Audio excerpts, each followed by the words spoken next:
Hello YouTube, welcome back to the channel. Today I'm going to be showing you how to block update 24H2. Now if you've seen my previous video on how to update to this is the opposite. The reason why we want to have this is because this update is still very new. There's a lot of bugs, there's a lot of issues, and a lot of people are complaining of issues with their games, with their drivers, with their graphics, with their sounds. So if you are not trying to deal with a lot of issues and you're trying to stay on the current 23H2 build, stick around in this video because I'm going to show you exactly how to block it. But before we get into it, please throw me a like and subscribe. It really helps the channel. Let's jump right in. So first thing you want to do is go ahead and go to check for updates on your Windows computer. And once you've done that, you want to go ahead and make sure you're not in the Windows Insider program.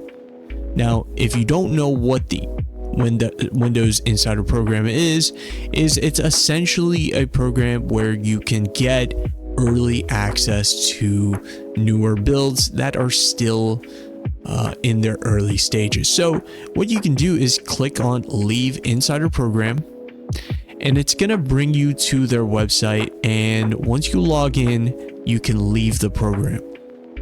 It's that simple, and this should stop you from currently getting 24H2. Now let's just say Windows rolls out this update in a couple months for everyone. Before you go ahead and mess with your registry, because you can seriously mess something up, I'm going to show you how to just pause it. First thing is, you have an amazing option to pause updates right here. You can go ahead and click pause update for 1 week, and it will stop all updates for the entire week. As you can see, you would need to click resume updates to be able to do so. Now, another thing is you can go ahead and turn off get latest updates as soon as they're available. By turning off this option, you'll be able to essentially opt out of all the latest updates. And the final thing you want to do is go ahead and turn off all of these options here. The reason why is because you don't want updates. So you don't want to receive any updates for Microsoft products. You're going to go ahead and turn this off. You're also going to turn off Get Me Up to Date, as it will stop you from restarting the computer to update your computer to the latest build. And finally, you do not want it to be able to actively update while you're using your computer.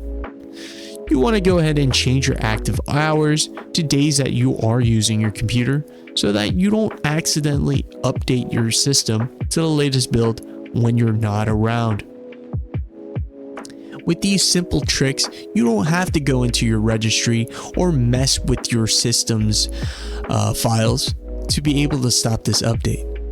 You'll be able to stop it without messing anything up, and it's very simple. If this helped you, please throw me a like and subscription. It really helps out the channel, and I'll see you guys next time.